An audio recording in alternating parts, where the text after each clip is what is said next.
Some of us wake up one day and we say, I want to go into real estate. Some wake up, they say, I want to be a cop. I want to be a bodybuilder. I want to be a financial advisor. I want to be a nurse. I want to be a doctor. Who wakes up and says, you know what? I want to be the highest paid drug pilot in history. How does that happen? It doesn't happen like that at all. So it's not like when you were a kid, you said, when I grow up, I want to be. Okay. I wanted to be a farmer. I wanted to, have a big plantation of tobacco. And then I started flying, and I wanted to be a missionary aviation fellowship pilot. I wanted to fly the missionaries in and out of the jungle. Seriously? Yes, seriously. That's why I learned to fly. Wow. And then Your heart was always in the right place, is what you're saying. Absolutely. I mean, I'm not a preacher, but I could fly those sick people in and out of the jungle and the missionaries and bring them their mail. And there was an H. Saint started it, and with a little plane, and he'd put a rope down and put the bucket right at the missionaries' feet, and they'd put their note in it, and he'd put them some penicillin in it and then mail and bring it back out. And they started that until they could cut out strips in the jungle. Wow. And I thought, wow, what kind of wonderful flying that would be. And then later on in the first story of my book, I tell when I was shot down over the Amazon, and I was 11 days, and who rescued me except Missionary Aviation Fellowship? Full circle. The pilot, So yes. did you like somehow meet a pastor that was smoking too much weed and snorting too much coke, and then you got connected? Is that kind of how this happened? Not at all. I just read the book, and I thought, I'd like to do that. Yeah. Jungle Pilot's the name of the book, a wonderful book. And they made the movie The Point of the Spear. Point of the Spear. Uh-huh. Interesting. He was killed in Ecuador when he landed on a sandbar with the Indian people. Wow. I'm assuming you've been to Ecuador as well. Yes. Yes. Beautiful place. Quito, the absolutely. people, the This is food, the wonderful, music. yes. So you're doing what you're doing, and then you become a pilot, and then somehow, some way you get affiliated with these folks? It happens so gently. Let me just tell you how Please. subtly these Yeah. things can come about. Mm-hmm. I had a farm in Georgia, and I put in 36,000 lay-in chickens, and Purina promoted it, and the price of feed went up, and the price of eggs went down until every time I picked up a dozen eggs, I was losing 5 cents, and I was losing the farm. So I started turning that chicken feed into moonshine whiskey, and I made 1,000 gallons a week. And you can read where I got all. They emptied their bullets at me trying to kill me and blew my steel up, and I lost everything. So when I quit running, I was in California. So I went to work into construction, worked at that a couple of years, and then I got on the Redondo Beach Fire Department. And so I was on it 5 years. And it was a good job. It was hard to get on. It's like winning the lottery to get on it. But I had a little painting crew, and I had bringing antiques from Missouri back and selling them, and I was making quite a bit of money. And one day I was reading a National Geographic magazine as I bumped across country with the guy, and it said mercury in Mexico was $1 and it was $13 in the United States. And I said, I should bring some of that back when I go down in my little airplane. He said, oh, man, you ought to bring some of that marijuana back. I said, I don't know nothing about it. I heard about the kids smoking it. He said, it's the hottest thing you've seen. What year is this? What year? Sorry. 1973. Okay. So I All said, the cool kids are smoking that marijuana. We're just starting. Yeah. So I said, well, tell me about it. So he introduced me to a fellow. He said, you got an airplane? I said, yeah. And he said, would you be interested? Well, what do you pay? So he says, let me introduce you to somebody. So he called somebody, and the fellow came over and said, I'll give you $10,000. And I said, well, throw some of that hay in there. Hey, that's the nickname. I said, well, yeah, well, I mean, it looked like a little bit of hay to me in the back seat of my airplane. It wasn't no big deal. And I come home and landed and give them their stuff, and they give me $10,000 in a bag, and I brought it home and shook it on the bed, and the baby got $100 bills and crawling around, and my wife put her hand over her mouth, and I said, let's go out to dinner, let's celebrate. So then I said, wow, now that, I don't know about that. That wasn't nothing. So I went to a lawyer, and I put a $100 bill on his desk, and I said, Mr. Lawyer, what would happen to me if I got caught bringing some marijuana across the border in my plane? He said, what's your criminal history? I said, I've never had a speeding ticket, not even a parking ticket. He said, you work on the fire department? I said, yes, sir, I work on. He said, man, you will get probation. At the very worst, you will get 1 year and spend 4 months raking leaves. So I thought, now that's the business for me. So I bought a Cessna 207 that would carry 1,100 pounds, and I'm making $40,000 when I want to go down. So I brought my mother out from Georgia to Disneyland and picked her up in my new Cadillac and took her to Disneyland. She said, "What you doing, boy?" I said, "I'm hauling pot, Ma." You told her. Yeah. And she said, "How much you making?" I said, "I'm making $40,000 any day I want to go down there."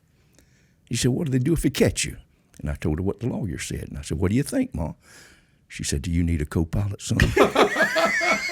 That makes all the sense in the world. That's So family mom values and gave the principles grip, right there. Mom's like, go for it. Absolutely. Were you giving your mom money at this point? Yes, I took care of my mother was and, gonna and say, all my yeah. family. Yes, How, I did. old are how you? different would it have been if Mom said, don't do it? How different would it have been if she said you shouldn't do it? It wouldn't have made any difference. It wouldn't have made a No, difference. not Got a it. If bit, she would no. have said it or not, you would have done it anyway. Oh, yeah. I was Got it. already. Why do you ask that? Because parenting, obviously. I'm just curious. I'm curious to No. know if he was asking for confirmation or if he was asking for, like I remember I was working at Bally's in Chatsworth, and Chatsworth at the time was 80% of porn. And a guy comes in with a pretty girl and they're sitting there saying, how much money do these guys pay you per month? I said, they pay me, $3-4 grand a month. He says, how would you like to make that every weekend? I had no idea what he was talking about. Then he says, well, you look like you'd make a hell of an actor. I said, really? You've never seen me act? He says, you just got the personality for it. I said, great. Are they figuring me out in Hollywood? He said, I like yes. the direction this is going. So he says, you ever done adult films? I said, like movies for adult people, like rated R. He says, no, like adult. I said, what are you talking about? He says, porn. I said, no, I'm not going to do porn. He said, well, if you ever wanted to, we'd pay you $4 grand a movie. So I So go home. after you did your first movie, what happened? Well, I got paid $4 grand. No. But I went home and I told my dad, I said, Dad, so let me tell you what happened to me today. And then I told my dad. My dad's like, if you ever do it, Yeah. you can never call me your dad again. Really? I said, Dad, what are you going to say if your friends see this saying that's Gabriel's son? Think about it. If your older friends see this, they're going to say that's Gabriel's son. And wouldn't you be proud of that? He says, no, I don't want you to That's touch not- it. So No, I Dad's wouldn't. direction. But Obviously, it's you sought his counsel. is no, the I bottom line. didn't. I was teasing Oh, the guy. gotcha. Of course, I was giving him a hard time, but that's the story. So I was curious to know if there was a Yes. conversation with Mom to see what Mom would say. So she says, she says, 40,000. Do you need a co-pilot? That's right. At any time, you can go and make 40K and come back. Right. So what do you do then? Just keep doing them. Keep doing them. I wanted to make $300,000 and go back to farm. And I got $300,000 right quick. Yeah. And my wife says, you must not remember like I do, all that heat and bugs and rattlesnakes, Yeah. hoeing and digging. She didn't want to go back, so we stayed. Stayed what? Stayed in California, In Redondo Beach. Yes, You didn't want to go back to. to Georgia. No, you don't want to do that. Okay. Your Well, I goal did. was 300,000 is what you're 300, saying. and And I you got did. the goal. Bam. And you said, and Let's how go. long did it take to get that? A couple of weeks, months? I reckon 2 or 3 months, probably. 2 or 3 months. So in 3 months, you reached your goal. Yes. And you just, the taste of all that money was too sweet to turn up. It was just nothing. It was just like there was nothing between the United States and Mexico but a barbed wire fence. I mean, and you couldn't even find that. And I Right. flew across real low, and it didn't matter. So just come and just one run after the other. So was there ever a goal to say, babe, once we make this much money, I'll stop? Or was it just a full-on addiction to saying next one, let's get some more? Because I knew you said $300,000 and I would stop. Yeah, well, I would have. I mean, Okay. if I'd have went to the farm, but then you're there and you're sitting there with an airplane. I'm still working on the fire department. I got every 4 days off. I'd go down there and do it and come back, and it was just nothing. It was absolutely just. I'd go down and go fishing, and And your fire department guys are not asking you. They're like, how'd you get that Cadillac? oh yeah, they reported me. Oh, they did report you. So Oh, that's yeah, how it happened. Certainly. Well, that didn't matter. on load 13, I had that little feeling in my stomach, like ding, ding, ding. This guy walked in. We had to land I landed in a little 900-foot strip, if you could call it that, on the bend of a river in the sand. And there was water coming through and a little waterfall and a river about knee deep. And I'd go there and brush my teeth and take fuel. They had fuel and fill me up. And then a young fellow named a young fellow would get in the airplane with me, Pedro.